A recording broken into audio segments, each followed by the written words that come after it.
The Higher Side Chats doesn't start with underwear ads or guilt-tripping donation pleas, nor would I ever commit the cardinal sin of podcasting and interrupt the flow mid-show to shill you an unrelated sponsor.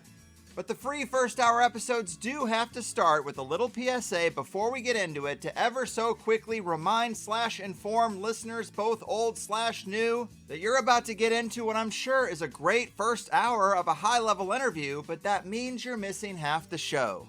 If you like what we do around here, get yourself a THC Plus membership and listen to the full 2-hour interviews as they were really designed to be and as I know you would enjoy them most. Give a little and actually get a little more in return of the thing you're actually engaging with. 5 episodes every month, plus forum access, community comments, downloads to all the closing cover songs, a plus show RSS feed to use with any private RSS feed supported app, and the occasional joint session bonus shows, which include the messages you might leave me about your own theories, experiences, or otherworldly encounters at thehighersidechats.com/voicemail.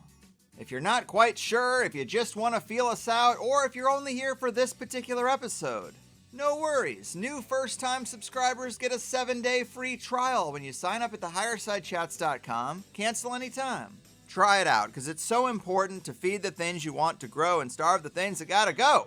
And with that said, let's get on with it already, huh?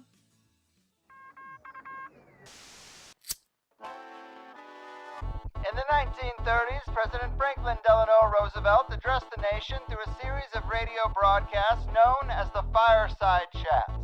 His aim was to reassure the common man that our society would recover from its troubled times. Well, we're far from 1930, and I deal with a different kind of fire. For a new era of worldly frustration, we offer a fresh conversation. I'm Greg Carlwood, and these are the Higher Side Chats.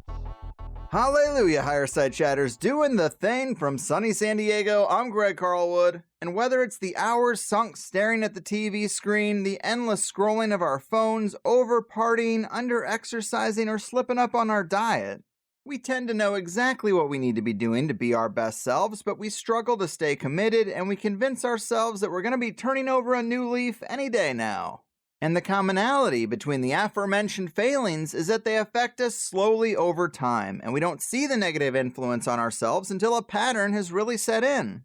But one of the easiest changes to make doesn't involve that much effort at all, and lucky for us can actually make the biggest impact on your health, motivation, energy levels, and cognitive function.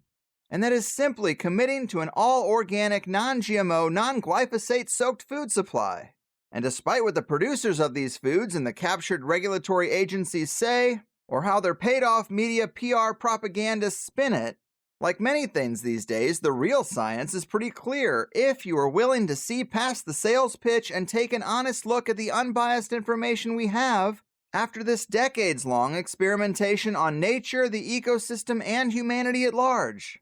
Well, wouldn't you know it, today's guest, Jeffrey Smith, has been laser-focused on this issue for over 25 years now, and he knows the data well. He's the author of Seeds of Deception, Exposing Industry and Government Lies About the Safety of the Genetically Engineered Foods You're Eating, and Genetic Roulette, the documented health risks of genetically engineered foods, as well as being the founding executive director of the Institute for Responsible Technology, the founder of the Protect Nature Now movement to safeguard the global microbiome, and the man behind the Live Healthy, Be Well podcast. He's also an award-winning filmmaker with Don't Let the Gene Out of the Bottle, as well as Genetic Roulette, which was awarded Solari's Movie of the Year, and his latest documentary, Secret Ingredients, which features emotional stories of families who recovered from serious diseases after switching to organic food. The film links GMOs and Roundup herbicide to cancer, infertility, autism, Alzheimer's, allergies, skin conditions, digestive disorders, and other health conditions, and motivates viewers to increase their commitment to organic. If you found out you were being slowly poisoned one drop at a time, how long would you keep letting it happen? Because you are, and you do. Well, let's get into it. The corporate GMO critic, good food guru, and passionate advocate of the natural ways, Mr. Jeffrey Smith, my man, welcome to the Higher Side. What an amazing introduction, Greg. Unbelievable. Now I got to live up to it. All in a day's work, but thank you so much for being here. You are one of the greats on this issue. I think a lot of people listening know in the back of their minds they should be eating organic, but they just get lazy or they just want what's convenient right now. And we are conditioned to think that it's fine, but it's not fine. And I'm hoping we can really make the case to people today because I don't think it's an overstatement to say that GMO, genetically engineered foods, glyphosate, and the effects from this corporate food science cabal are maybe the most important issues of our time that are doing the most damage to the greatest number of people. Would you agree? I think it is one of the greatest health disasters of our time. And I think that we can back that up with numbers. I've been collecting the data. There's a conspiracy of numbers that we are looking at from correlational data, causational pathways, clinical data. And what I'm really hoping is that your listeners add some data points of their own by switching to organic and seeing what happens. But I'll explain why. I think it takes a little time to convince people to make a change that, while it seems easy, it does mean switching out your brands, sometimes, depending on how you do it, spending more money. But the results are simply remarkable. Mm-hmm. And you can't really compare real food to poison food. It's not really a fair comparison. It's a false equivalency. I get this all the time about the increased cost. And it's like, well, what's the cost of poisoning yourself slowly over time, you know? Well, it's interesting in the film Secret Ingredients, where we follow families and individuals who switched from a regular food or even what they considered to be healthy to organic. The turnaround was stunning. We had people who are on the spectrum, kids who are on the spectrum, no longer on the spectrum, dozens and dozens of infertile couples having babies with a 100% success rate in this one clinic, people with energy problems, weight problems, gut issues, cancer, skin issues, all these things. But as the doctors in the film Secret Ingredients said, these were not one offs. These were not rare experiences. These were typical in their practices when they prescribed organic diets. And they even described how someone might lose their joint pain or autoimmune disease symptoms when they switch their diet, and then they'll cheat later on, go back to the previous diet, sometimes for just a short period of time, and they watch their symptoms come back, which makes it very convincing to their patients that it was diet related. And at the same time, we have doctors describing why GMOs and Roundup in our food and the non organic food could be related to all of these diseases. And as we'll go through this today, I'm going to list maybe 40 different diseases and conditions that are linked to GMOs and Roundup. People may find theirs on there, and that might be extra motivation. Hmm. But I'll also say this: when you switch to organic, I recommend creating a daily diary of all of the symptoms and rated 1 to 10, plus your energy level, plus your mood, and the percentage of the food that's organic. Because you may want to switch organic because you've heard that it can affect seasonal allergies or help you lose weight or increase energy or clear your brain or improve concentration. Or maybe you have a kidney disease or a mental disorder or diabetes or menstrual problems or hormonal problems. You may be looking for one thing, but unless you write down and pay attention to all the things that are going on, you may miss the fact that it actually changed and improved something that you never were aware was related to GMOs and Roundup. And we'll talk also about the science as to why these two particular culprits are so dangerous. Great preview. And that's also important for people to know. You don't have to have some serious condition to start taking this seriously because a lot of it can be subtle. Mood, brain fog, irritability, energy levels, like you mentioned. These are things that if you don't think about them, it's hard to really quantify. That is why writing it down is important. But to talk a little bit more about that autism thing, man, this is just so incredible. Secret Ingredients, a really good watch.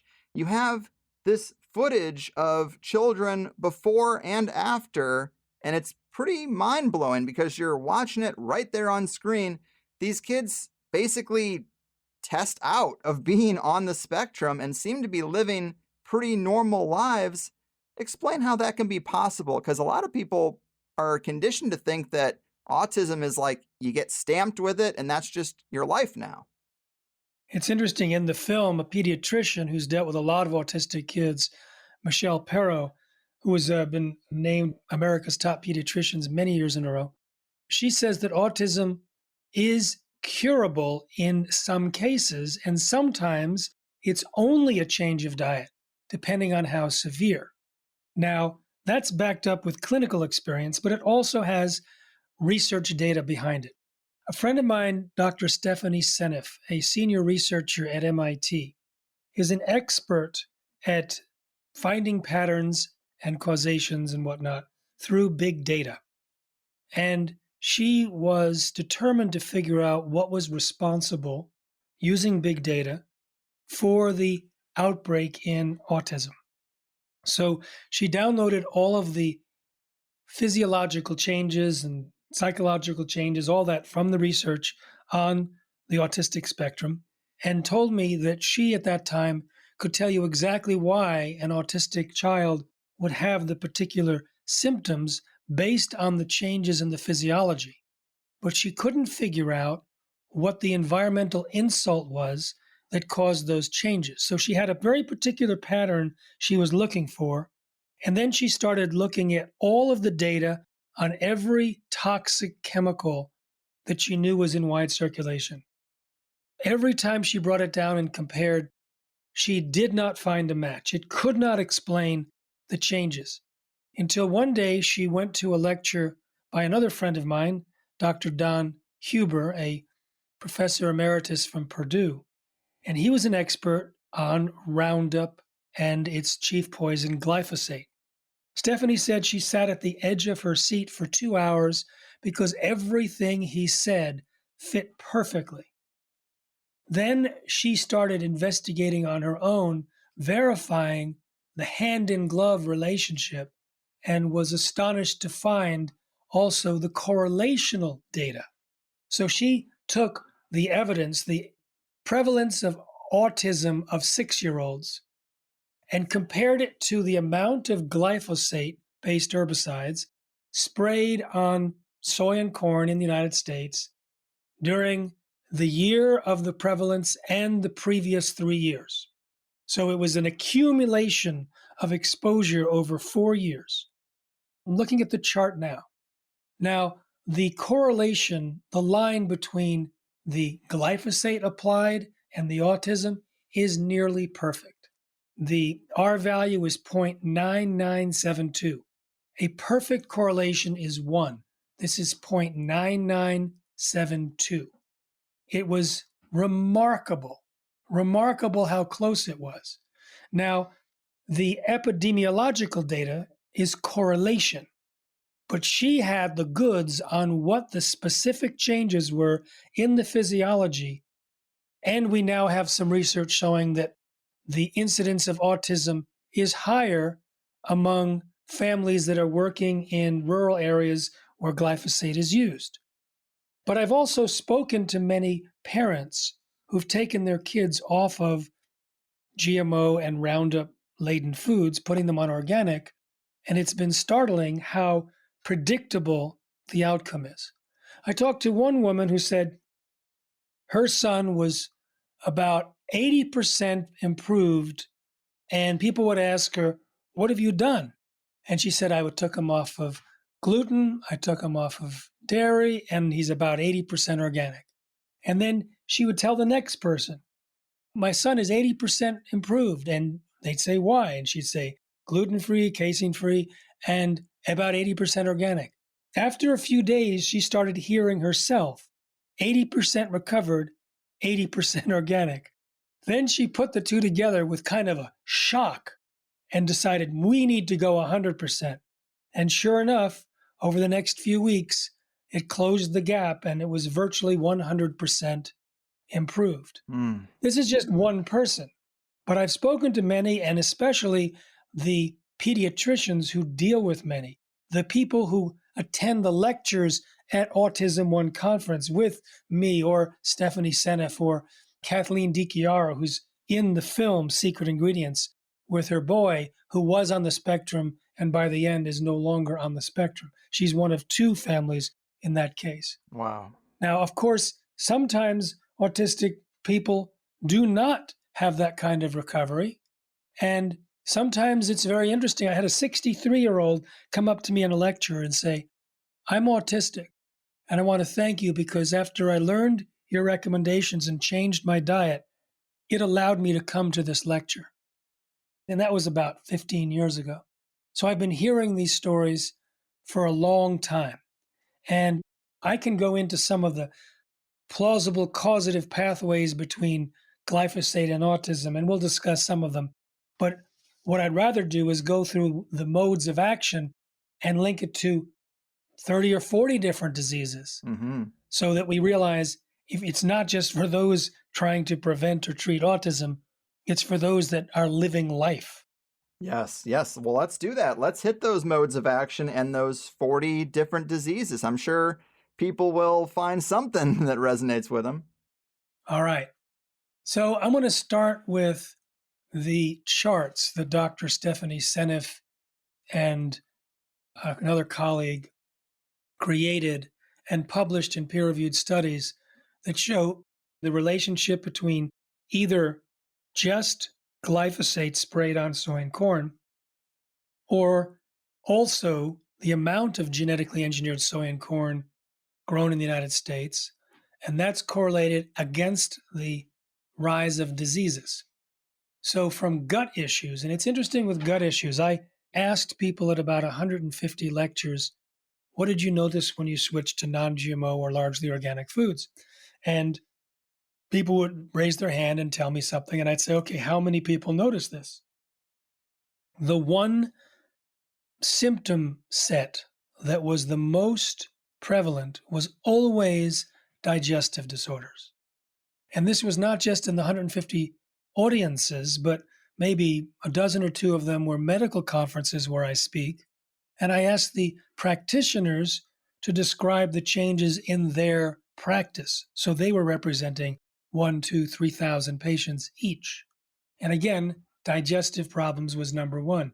When I eventually surveyed 3,256 people, asking them if they got better from the 28 different conditions that had been reported to me during these lectures, the number one most common result was digestive problems. But the number of people that responded was simply astounding. Of the 3,256 people, 85.2% said they improved in their digestion.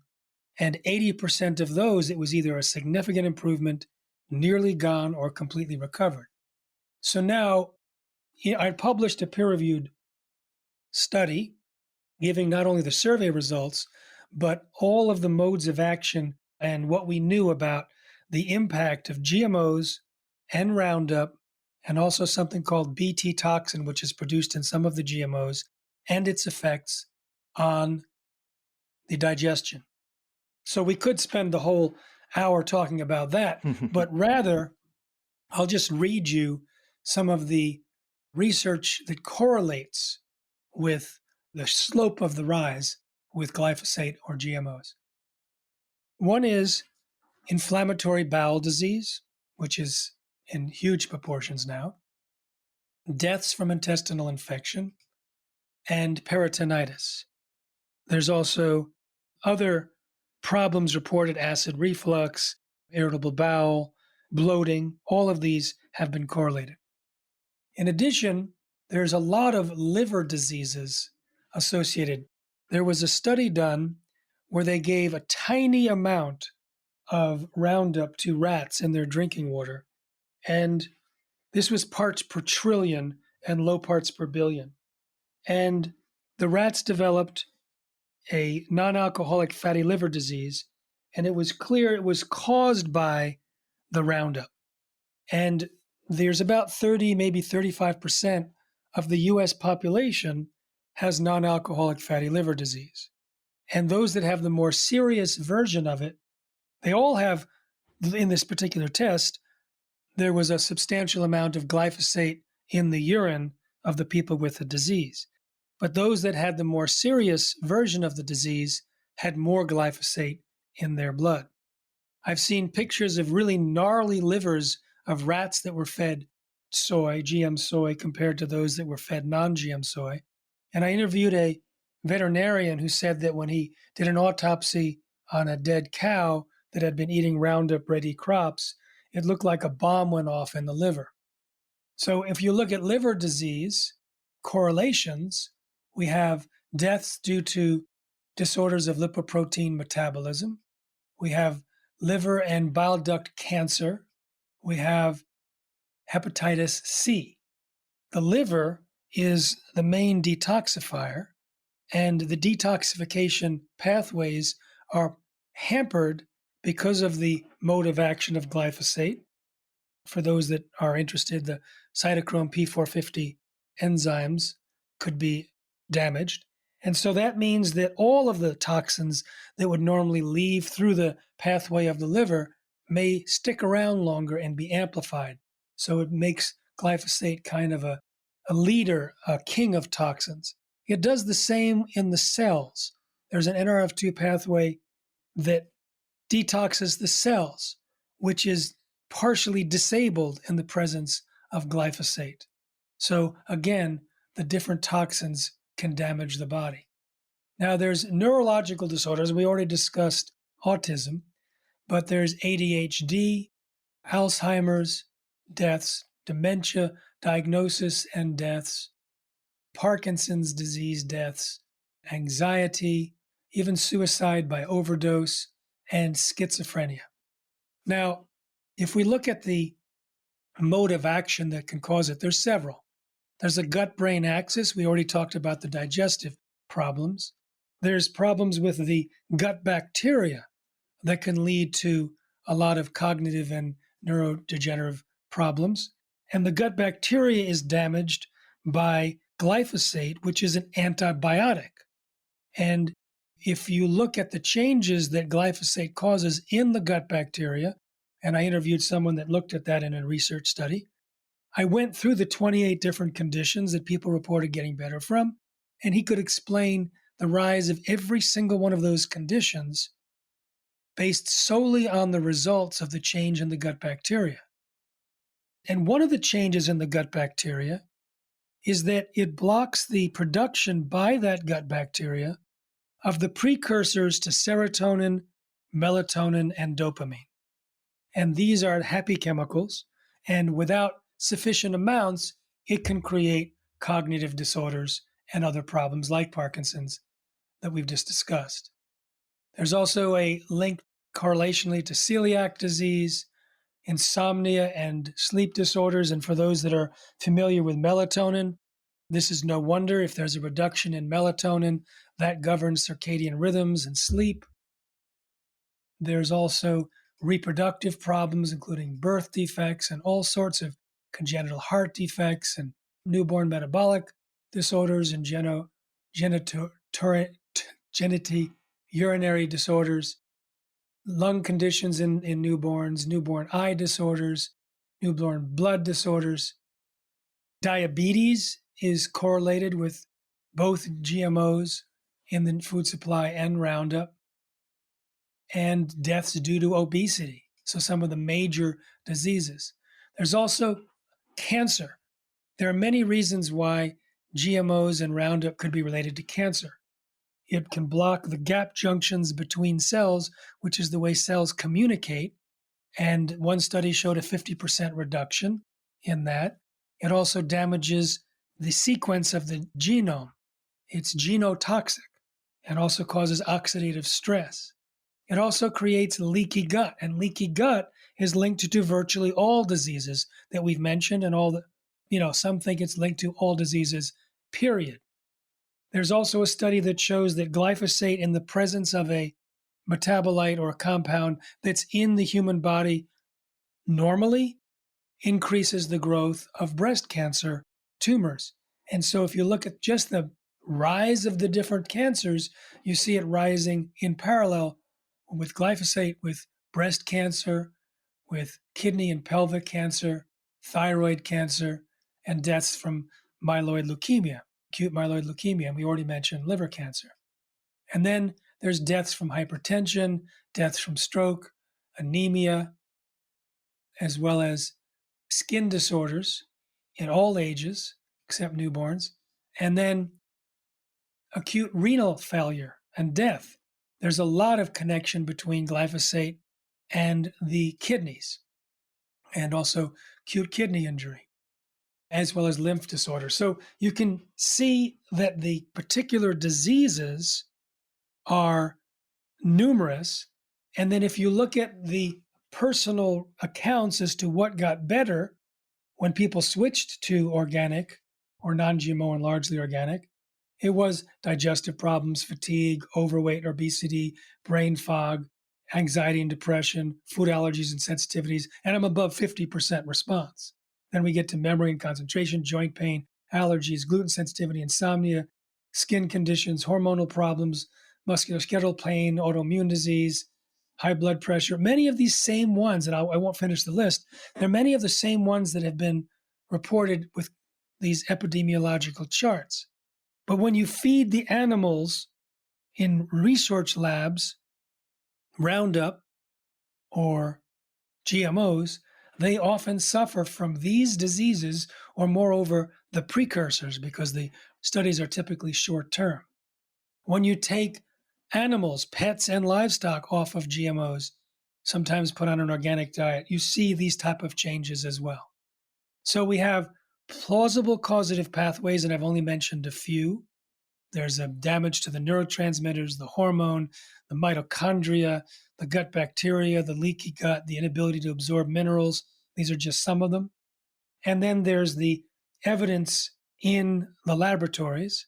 And then there's the clinical research from what doctors tell us. They're astounded at the results when they get from their patient population when they start suggesting an organic diet. Yes, great summary. So many different effects from this. And I even heard you say that a lot of the times food allergies and gluten intolerance are actually allergies and intolerance to the altered foods that might not be there potentially with the unaltered foods if they were to just go for the natural organic versions of whatever they seem to be getting triggered by. But I also wanted to ask you about intention and just this idea that it isn't really an unfortunate accident, right? I mean, how much did these companies know and how early did they know it? I talked to a former Monsanto scientist. Monsanto is the biggest GMO producer. They're now owned by Bayer, so Monsanto officially doesn't exist except in our nightmares memories. Mhm. I talked to a former Monsanto scientist who said that his colleagues had done research feeding rats genetically engineered corn and noticed some significant health issues in the rats. Instead of withdrawing the corn, they rewrote the study to hide the effects. Now, this particular scientist was very concerned about the fact that this was a short-term study. Monsanto typically uses 90 days maximum. He was also aware that the maximum amount of corn fed to the rats was far less than, for example, the humans in South Africa and Southern Africa, which eat corn as a staple 3 times a day. Monsanto typically feeds a maximum of 1/3 of the diet to their rats as their genetically engineered corn. And people in Africa could be eating corn up to 70%, and in some cases 90% of their diets in times of famine. So he told me he was very concerned about the impact on the Africans, knowing that the rats had serious disease problems or health problems in just 3 months. So it's an interesting follow-up. I was speaking to a veterinarian in the United States, and one of his clients was a South African farmer. And the South African farmer was complaining about the diseases that were experienced by his cows and pigs. He was losing money. He had low milk production, problems with walking and their legs. And the pigs were like biting each other's tails and had Alzheimer's symptoms, etc. So he told them all these things to do. And the guy said, just tell me one thing. And he said, never feed your animals GMOs again. So what this South African farmer did is he switched his corn that he was growing on the farm to non-GMO. And when it came up, he started feeding his animals non-GMO. And sure enough, the problems went away. And then he ran out of the corn because he hadn't planted enough for year-round feed, started buying feed from the marketplace, and the problems returned until he was able to plant enough for year-round non-GMO corn. But what the veterinarian told me was that the workers on the farm, and he needed 50, but he had hired 60, 20% more, because so many of them were sick all the time. Headaches, flu-like symptoms, really bad colds, inflammation. And many were down with sickness. He was spending a lot of money in medicines. But the farmer told the veterinarian that about once or twice a month, he'd be talking to one of his workers and notice that the eyes were not tracking right. They weren't moving in parallel. And from his experience, he knew that that person would be dead within 1 or 2 days. And this was going on for a while, and he had no idea why. The workers were eating the same corn as the cows. So when he switched the cows' corn to non-GMO, the workers were eating now non-GMO corn, and their symptoms cleared up until he ran out of the corn. So the worry by the former Monsanto scientists appears to have been validated by a group that was eating more GMO food, perhaps, than nearly anyone in the world. Maybe the only other comparisons would be other South African farms where they would eat 100% GMO corn from the farm, because they eat a lot of corn as a staple, and they weren't mixing it with the non-GMO corn as they typically do in the marketplace. So the other thing is that Monsanto was very aware of all sorts of problems with both GMOs and Roundup, and ventured to cover it up and attack scientists that found out problems, and to attack reporters that reported on it. And I've written about this in my books, Seeds of Deception and Genetic Roulette, and spoken about it in 45 countries.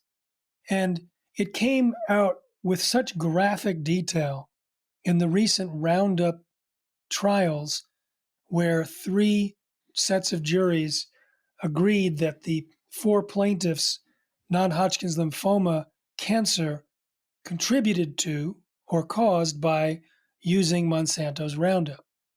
Now, during the course of the trials, they were learning about how Monsanto became aware of problems and covered it up. They hired one of the world's best experts at genotoxicity who said, yes, it does look like glyphosate is a carcinogen, and you need to do these studies to see if the full Roundup formulation is. And they didn't do the studies. They hid the evidence that this guy had put together, which was illegal. And then they ghost wrote a review paper with the exact opposite conclusions and submitted that to regulators around the world. They had used completely fraudulent studies at a laboratory where the executives actually went to jail because it was so fraudulent. And one of those executives happened to be from Monsanto, who went over to that lab to help conduct the Monsanto studies. And an example of how a Monsanto scientist does Monsanto science was made clear in the trial. And I've been studying this for a long time, and I've written up all ways in which they have been caught red-handed, but no one seems to pay attention. But this is one of my favorites. In order to get their Roundup approved, they had to test the absorption level on human skin. So I think they typically would take, as others have, human cadaver skin and apply Roundup and see how much gets absorbed. And they were dismayed because about 10% got absorbed, and that's way above, over 3 times the amount of legal determinant for absorption. So they hid that evidence illegally from the EPA, and instead took new cadaver skin and baked it in an oven. Then they froze it. Then they applied the Roundup to this leather-like frozen human skin and found hardly any got absorbed. And that's what they reported to the FDA. And I've pointed out, like with bovine growth hormone, which was their genetically engineered cow drug to increase milk supply, they had a similar research that showed that discounted problems by over pasteurizing the milk 120 times longer, all these things that they did. And it turns out the former Monsanto scientist told me that when three of his colleagues were testing the milk from cows treated with the company's genetically engineered drug, they found so much cancer promoting hormone in the milk, the three Monsanto scientists refused to drink milk after that unless it was organic and one bought his own cow. So, did they know about the problems? Absolutely. Did they try and cover them up? Absolutely. And it so angered jurists that the juries awarded huge punitive damages, including one jury $2 billion, which got lowered quite substantially, another one $250 million, because they were so angry at how Monsanto rigged their research and purposely caused damage to the people that they were feeding and as customers. Mm. Another great summary, and that was one of my favorite parts of your book, Genetic Roulette, is just seeing all these ways that they do tilt the science and studies to get the results that make things look safe that aren't.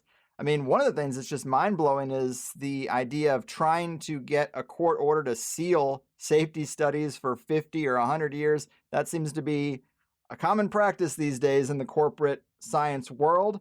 But a couple of other things would be using highly variable animal starting weights to hinder detection of food-related changes, Right. to keep feeding studies short to miss long-term impacts, Mm-hmm. to use too few subjects to derive statistically significant results, and to use rigged or irrelevant control groups.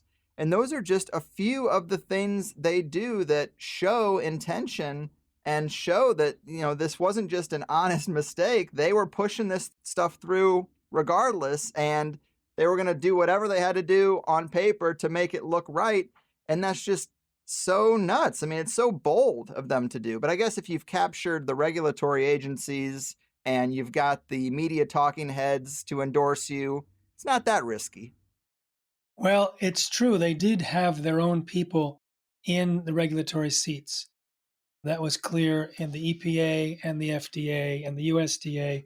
But it's also the case in India, in Europe, in the UK, in Brazil, Argentina. Where I travel, I often learn about the makeup of these approval committees and how completely stacked they are by the biotech industry. And there's usually a ministry that is bought out, and there's often an agricultural association, a farm group that's basically bought out, receiving money from their handlers and unable to, they have to toe the line and promote the GMO myths. So it is true, Greg, that was one of the funnest things for me to write in Genetic Roulette, the ways in which they rigged research. Another one of my favorites is they claimed to the authorities in Australia and New Zealand that their high lysine corn has a new protein in it that has a history of safe use in the food supply because it's naturally found in soil. And so because of that, it didn't need to be tested whatsoever.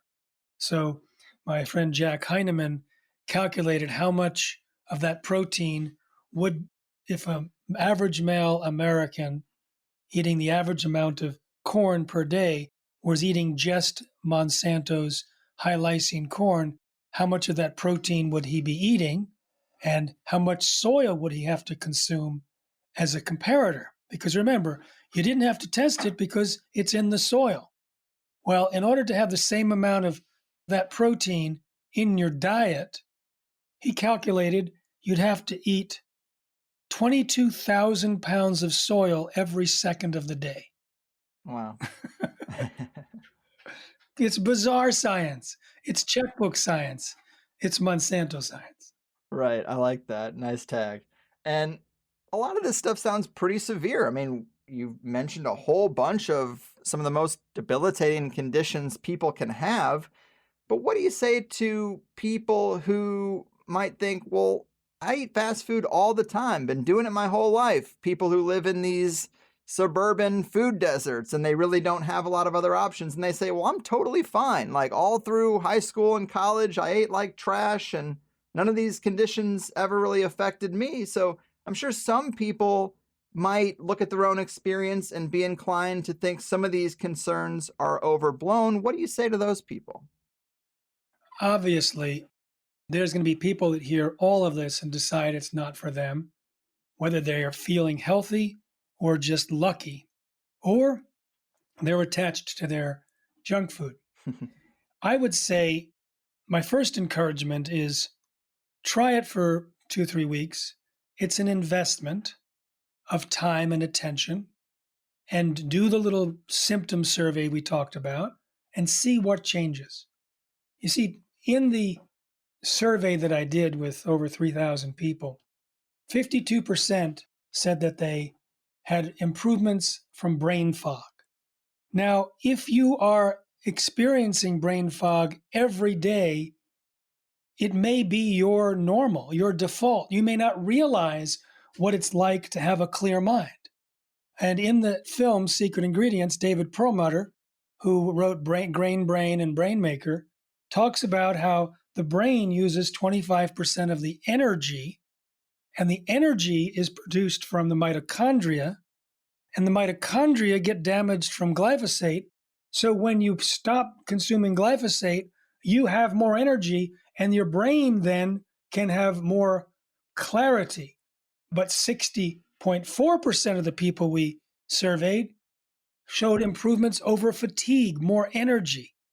And when I combined them, the two, reduced more energy and reduced brain fog, and asked 150 audiences how many people noticed that, it was always the second below digestive problems. So these are quality of life, memory and concentration, 48%. You may not think that your memory and concentration are off par, but if you switch, you may end up joining these nearly half of the people surveyed saying it got better. You may think your sleep is fine with a certain amount of wakefulness. It might get better, as 33% said that their insomnia situation improved. Now, some of these diseases are long-term forming, Alzheimer's, Parkinson's, cancers, etc. And there may be a cumulative effect. But I also want to say that once you've made the switch, and if you do it intelligently, you do it with help perhaps from others who are already eating organic and doing it efficiently and effectively and less expensively than you might when you just start, it's actually easy to do. But where it may cost you more money is if you just switch over to the same processed foods that you're eating now and just make the organic step. You may want to learn to cook. But even if you end up spending more money, when you think about food, you have a food budget. Add your health budget. And for those that are environmentally and health-minded for the world, add also your philanthropy budget, because you're contributing to a healthier world and also healthier farmers and farm workers, which we can talk about. So in any case, whatever the excuse is, give it a shot for a few weeks, see what happens, see if it makes a change, pay attention, take notes. And then you've tried it. It could be the most important move of your life, or it could be a non-starter. Everyone's different. Yeah, maybe you were a super genius and never knew it because you never were running on optimal systems. And, a part of this problem with the scientific approach in general here seems to be the basic premise that genes are like Lego blocks and you can just slide out some code and replace it with some new code. And this is kind of a faulty premise being used in several sectors of science, but just speak to us about how wrong that is philosophically and practically too. I'm going to introduce a new thing. You've read Genetic Roulette, which was put out before gene editing came out. And the myths that were propagated by the biotech industry was that genetic engineering was precise and predictable and safe. And they claimed it was overregulated, even though it's vastly underregulated. Well, now we know without compromise that it is not safe, it is not predictable, and it's under regulated. So they're coming out with GMOs 2.0, which is gene editing. Say, oh, it's not even a GMO. We don't take genes necessarily from other species and put them in. We just use gene editing to rearrange or cut out certain sequences in a laboratory. Well, in both the cases of the traditional genetic engineering and in gene editing, the process creates massive collateral damage. Hundreds or thousands of genes can be mutated, large sections can be deleted, reversed, copied onto the chromosomes. Chromosomes can shatter in this new gene editing. In fact, one doctor, Jonathan Latham, who was a genetic engineer, said that the gene editing appears to be more problematic and more dangerous than the traditional. So this concept that it's safe and predictable, they get off of that quickly and start immediately talking about the benefits. And they can have better health and more nutrients and save water and, feed the people. None of those actually are true. So those are also myths being propagated. But all of those are really inconsequential when you realize that the process of genetic engineering causes all this damage. Now, one scientist who I wrote about in the first chapter of my book, Seeds of Deception, Arpad Pusztai, who just passed away in December last year, he discovered, and at the time, the most comprehensive study ever conducted on genetic engineering, he discovered that the generic process of genetic engineering is so disruptive, it's so not Lego-like, that within 10 days of his rats eating supposedly healthy GMO potatoes, they developed potentially precancerous cell growth in the digestive tract, smaller brains, livers, and testicles, partial atrophy of the liver, and damaged immune system. And it was the process of genetic engineering, not the particular engineered trait in the potatoes, that caused these problems. And he realized that the same process that he used to create the potatoes is what's been used to create the GMOs on the market. But the research done on GMOs on the market is so superficial and flimsy, it would never discover these very serious problems that he discovered in his rats. Well, short story was, when he went public, he was fired from his job after 35 years, silenced with threats of a lawsuit. Eventually, the gag order was lifted by an order of parliament. He published his data, and it remains an indictment of the safety of GMOs. Typically, any scientist that discovers problems is attacked, including Dr. Seralini, a French toxicologist, who found that both the Roundup Ready corn and Roundup, independently and together, caused multiple massive tumors, early death, and organ damage in the rats over 2 years that he was working with. So there's a lot of evidence now that this stuff is dangerous, and it's not just the particular intended change, although that can be dangerous. It's also the unintended effects. Right. You list so many in Genetic Roulette that these transgenes are just unstable. Sometimes they rearrange over time. They can create more than one protein. Weather, environmental stresses, and genetic disposition can significantly change gene expression. There is no one-size-fits-all kind of approach here. And GMO 2.0 is a great term for the things I'm really concerned about in the future and the present, really. But this CRISPR stuff, a lot of people are talking about how we'll just engineer human beings from the ground up, however they want to be, like going from the food just to the person themselves. And they're talking about it like it is some miracle thing. But of course, they're using CRISPR technology also on food to produce like non-browning apples, as if just an apple turning brown is the problem. And as long as it looks good on the surface, it must be perfectly fine.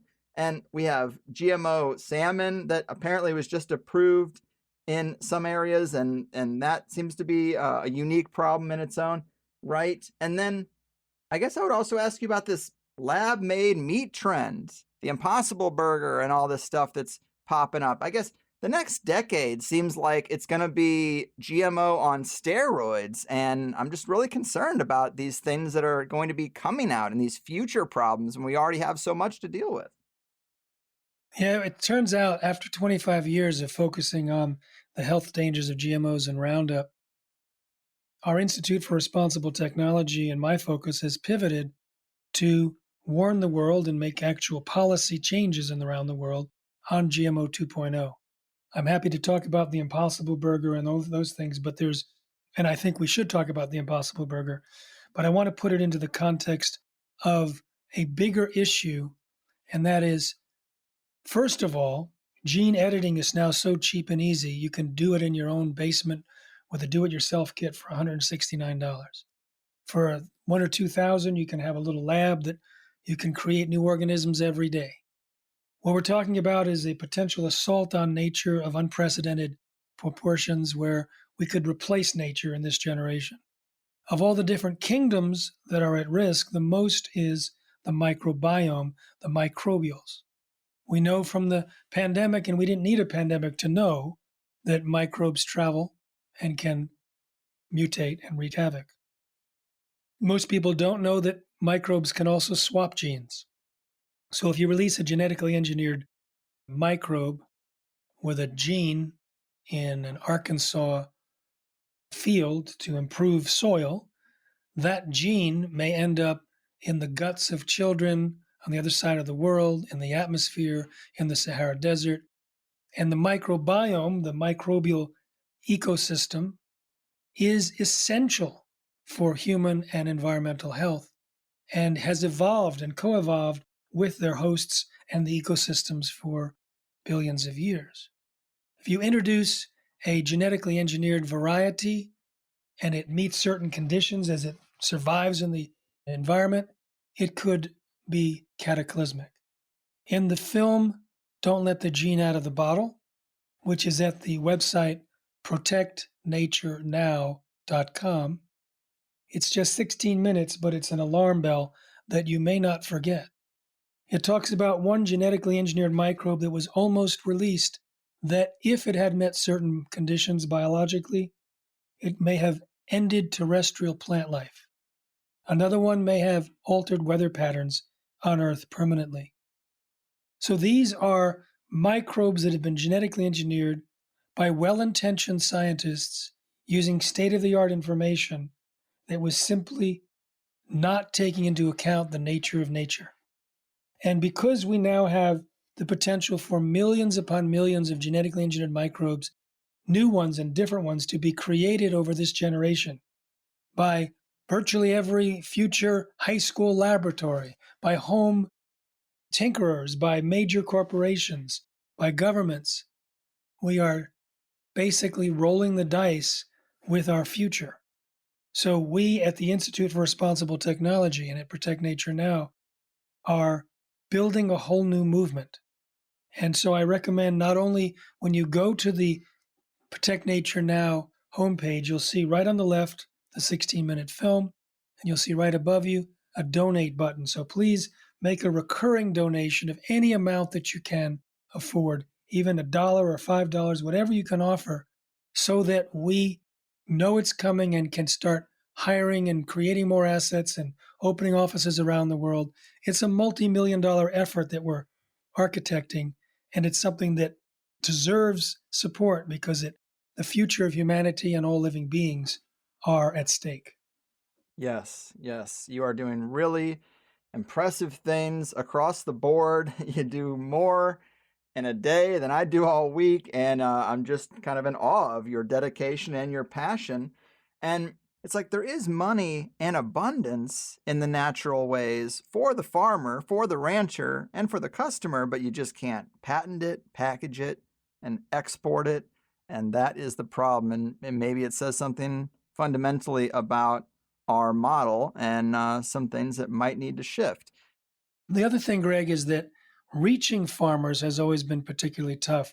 I remember back in 2002, I gave a lecture on GMO dangers in Iowa, and someone came up to me and said, "I'm a writer. I write for a farm journal, and I'd love to interview and figure out an article I can do and maybe freelance it for somewhere else. I said, what about the Farm Journal? She says, they'd never allow that.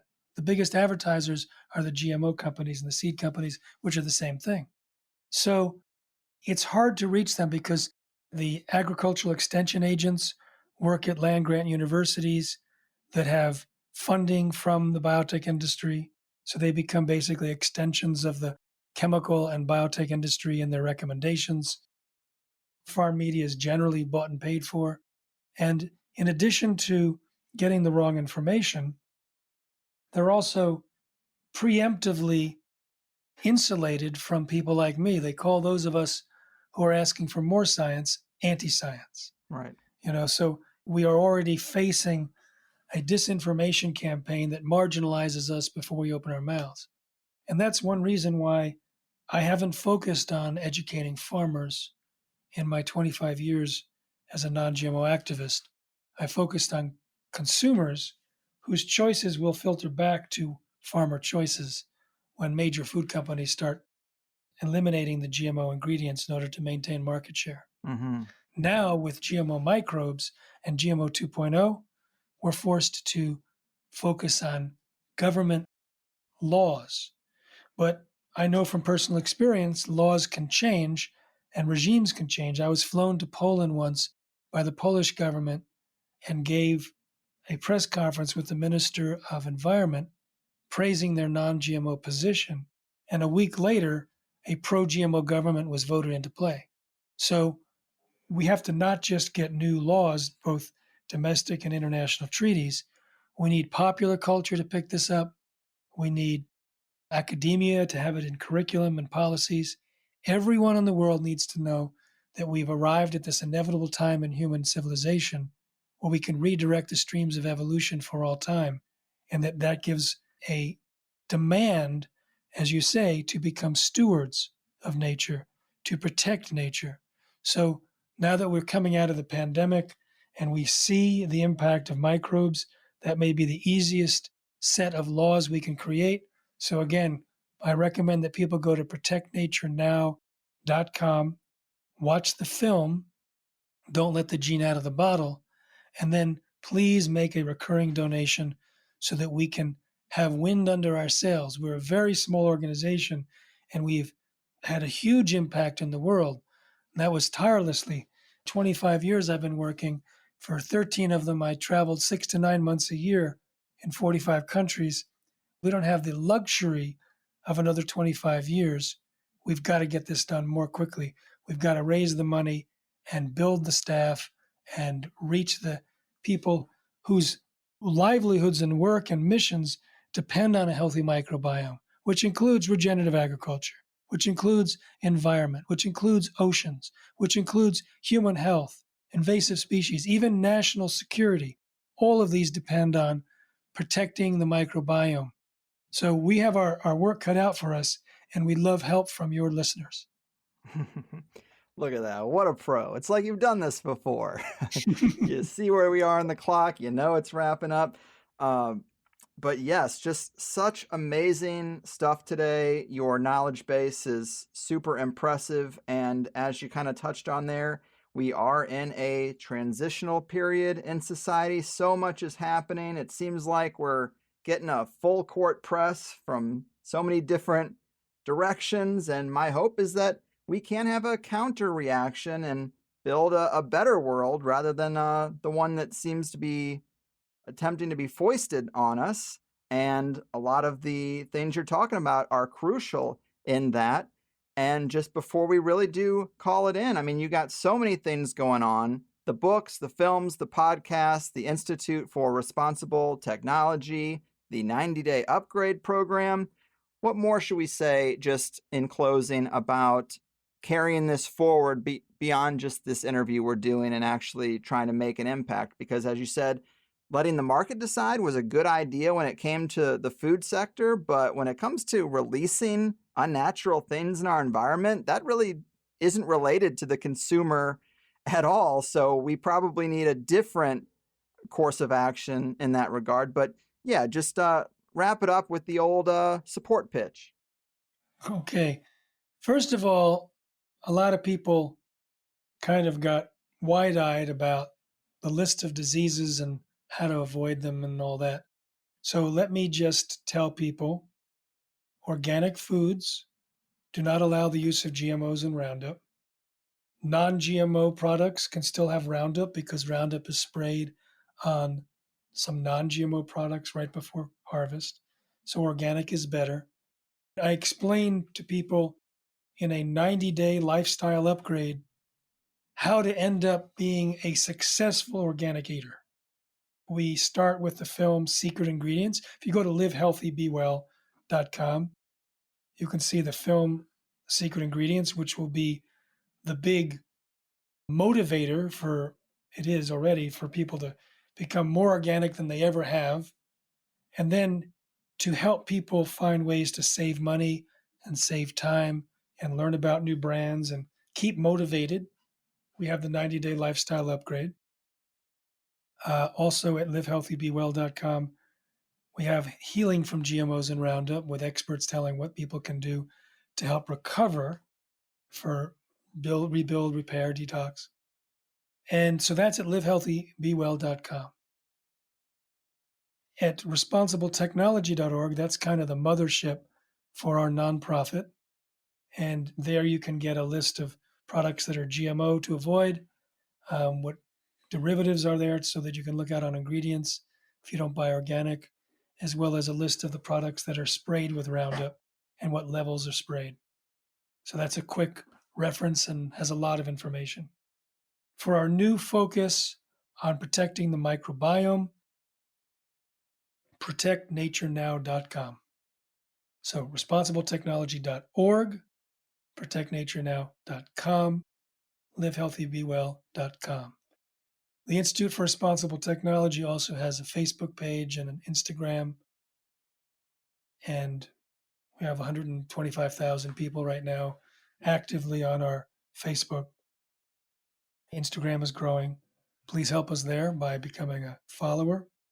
And once again, I have had the great benefit of being supported in this activity. When I first started the Institute was when I published my book, Seeds of Deception. And I didn't have enough money to pay myself, so I did it pro bono and just survived on book sales and speaker fees. But, there's a certain life cycle to books, so we had to pay ourselves a little bit to keep going. And now I can say that it's been the supporters of our institute that has allowed me to do my work without having to worry. And not only covering my salary, but we're creating films and we have a team and we have all sorts of plans now to protect nature from the onslaught of GMO 2.0. And we don't have a regular source of income sufficient to meet our needs of expansion. So I would love it if people liked our message and wanted to support us. Share this podcast and share whatever you get by signing up for our newsletter or my podcast or our Facebook posts. Please help get the word out because we are at this inevitable time in human civilization and we need to have a new definition for humanity, and it starts individually. If we think that, this is all someone else's problem and they'll take care of it, that's the epidemic behind all of the inputs of GMOs. Countries think they don't have to face it because the FDA's already looked at it. The FDA says we don't have to do safety studies because Monsanto will do it. And Monsanto's studies are rigged or non-existent. It's similar that for so many areas, we have been trained to give away our power and authority to schools, to doctors, to media, to governments. And that creates the vulnerability for us to be manipulated by the corporations. So one of the most important things is to take back our position. Instead of being the victim, be the victor. And that starts with our own food. So we choose what we consider food and not what Monsanto claims and is enforced by their wing in Washington. Then we go with our information that we share. We may not have the time to spend a lot of time on this, but there may be people in your social media networks that will not only spend time sharing this, but you may save the life or health of their family. So it's worth participating in as a team member, and certainly as a donor if you can afford any amount on a regular basis. So that's my call to action today. And I also want to say, Greg, that you are remarkably well prepared. I am so excited about the knowledge base that your audience has because you, from my experience that I've had, which is just this 2 hours, you do the research, you get informed, you ask the questions. And because we had 2 full hours to talk, I shared stories that I haven't shared in years. Some I haven't shared at all because I don't need to be lightweight in it because you're not being lightweight and I'm matching you in that. So thank you for being that source of information for your listeners. I very much appreciate it. And yeah, this has been really excellent. You spoke about the income thing. And, just one thing I wanted to throw out there is I would love to see people be half as critical of those making their money breaking nature and participating in the damage as they tend to be the income of those trying to do noble, positive things. There's always such a criticism. And it's like, no, we should be able to thrive and work on the good team. And it's weird how the balance is off there when we are criticizing why a person is advocating for what they advocate for. But yeah, you have been at it a long time and you are such a big part of the changing tide. So kudos to you. I do consider this one of the most important issues of our time. It's not as sexy or extreme as some of the other things we talk about around here, but if we don't have our health and we let these people wreck the natural systems beyond repair, what's left? So big thanks, man. Keep fighting the good fight and take care out there. Thank you so much and safe eating, everyone. Wow. Jeffrey Smith, one hell of a dance partner. A really great interview and very knowledgeable and dedicated to his little slice of the pie.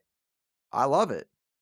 My last comment there when we were wrapping up really comes from thinking back to that Carrie Gillam interview where she even spent some time talking about the character assassination attacks that she's undergone from compromised publications. And yet, I still would see comments after that interview about how, well, she gets paid to tear these companies down, so how can I trust her? And it really frustrates me because if you think the real money is in truth-telling, it's not. If you think your trust is better placed with billion-dollar companies who have routinely suppressed data, manipulated studies, dodged lawsuits, and paid big bucks for favorable coverage, you're so backwards, I don't even know how you found this podcast. Everyone's got to make money somehow, and I hope the people who are throwing stones can look at their own income streams and feel comfortable that they're not contributing to any harm at all.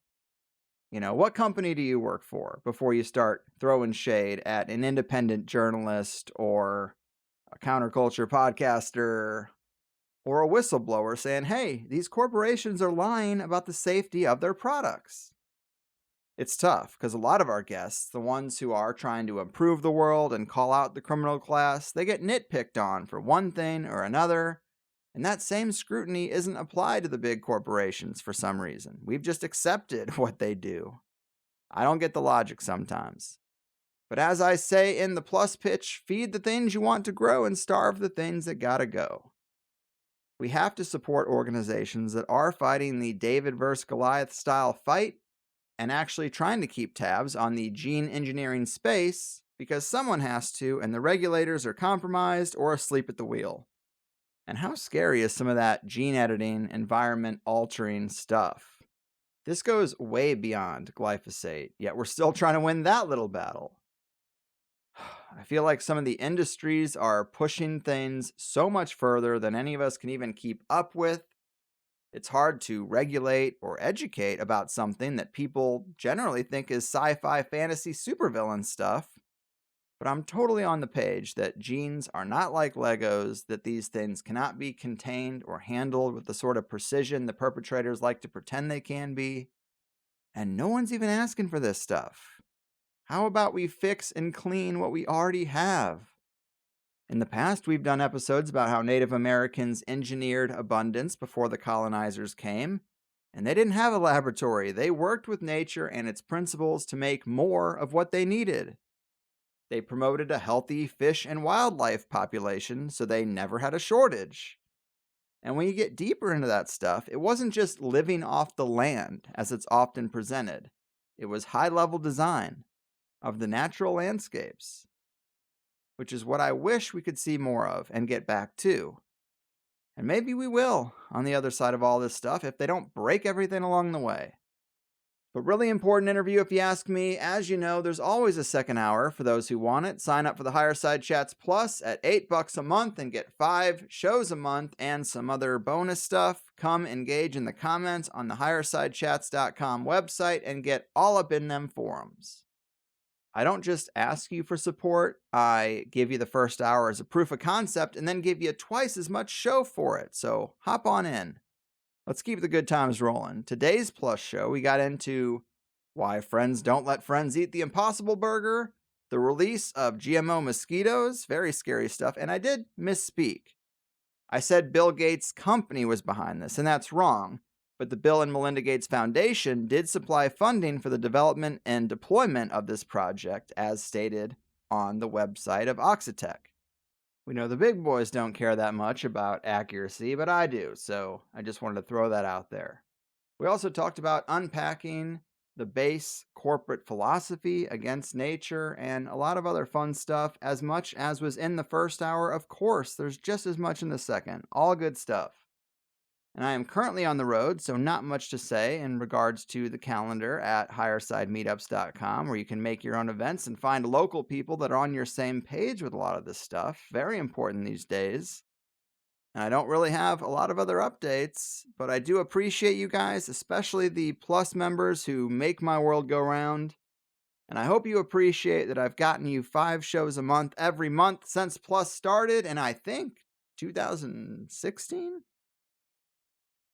I really don't even know, but even when I'm vacationing, I'm still working. I got the best job in the world, but it is still a job that I take pretty seriously, and I hope that's clear. And I hope you decide to support this unrestricted foray into the dark underbelly of reality, one unexplored topic at a time. thehighersidechats.com to make all your dreams come true. I'm getting out of here. Thanks for listening, and a big thanks to Jeffrey Smith for being so awesome and for taking the time to talk to me. Remember, you can support what he's doing at the Institute for Responsible Technology. It is important. And I'll see you soon with another off-the-radar and unexpected topic in our next episode. So, I've done my part. Your move, janky gene editors, money-hungry health herders, and corporate frankenfood creators. Your fucking move. Sometimes when I get down, I eat a bunch of corporate junk. Processed stuff that makes you fat. Yeah, it's a weak and sickly people making industry. Don't tell me lie. Discipline is no fun, I find. Denial makes it all gone. And I don't have to face it, that's right. And you're wrong.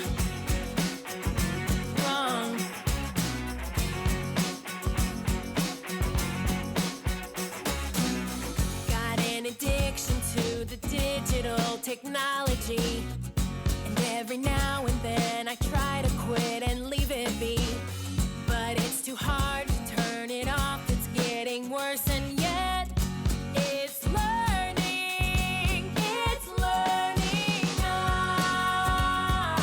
I see discipline is no fun, I find. Denial makes it all gone,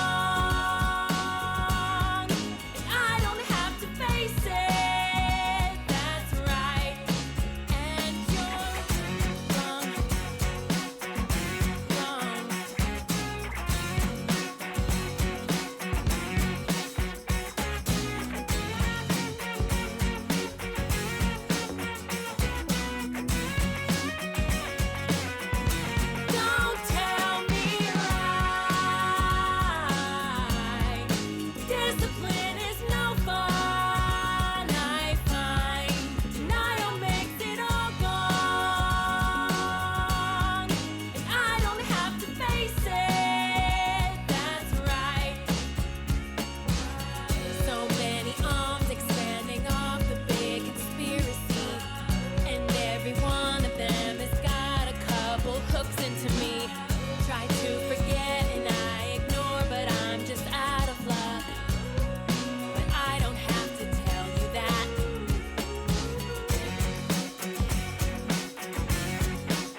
And that is another show complete.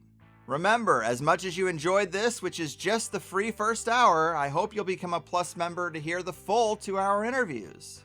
You also can engage with other Plus members in the comments and the forums, and you'll find your answer to one of the most common questions I get, which is where can I find those cover songs that you use at the end of the show? Well, they are free downloads for Plus members too.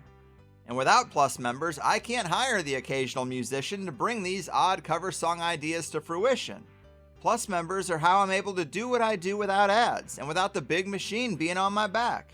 We can fit so much more into a 2-hour interview, and I do my best to make it worth your time and money. The conversation only gets deeper, weirder, and more controversial in that private hour. How could it not, the way things are going? But the best way to sign up is at thehighersidechats.com, where new first-time subscribers always get a free 7-day trial because I'm just that confident. There's no PayPal on the website, but if you need to use PayPal, then sign up through Patreon and you get all the same episodes. Our website is a credit or debit system, but you can also scope out the other options like a few various cryptos, cash or check mailed to the P.O. Box, and I'll even barter with most people if you have your own business and produce something nice that my wife or kid or taste buds might like. But the architects of consensus reality have made it clear that these themes and topics aren't really welcome on the main stage. And so this is how we secure a little counterculture corner for ourselves, and I hope you'll join Plus because that is the only way it works. Besides, you can cancel anytime right on your profile page. The most common concern I hear is people just being unsure if THC Plus will work with their podcast app, and the answer is probably yes. But if not, we have several high-level app recommendations for whatever phone you use, and the website is made for mobile too. We're trained to tip a waitress for bringing us a sandwich, but that tip doesn't give you access to a second sandwich. Really, I'm not asking for any more than that, and I think I offer a better service. Come get your second serving of tasty conspiracy goodness in exchange for that small token of your appreciation. Beyond that, let it also be known that we have grown and survived as long as we have by word of mouth. I don't care so much about social media likes or follows, but tell the right people about THC. And not just listeners, but the high-level figures who are better suited to sit down with me than most other hosts. And if you can help me with any of these things, I can work to bring you better shows, which is just a win-win for both of us. Informative, entertaining, and action-packed. It also never hurts to thank a guest you liked if you have the time either. We want them to know people are listening, so they're willing to come back down the road too. Thank you for spending some time with me, and cheers to a better tomorrow.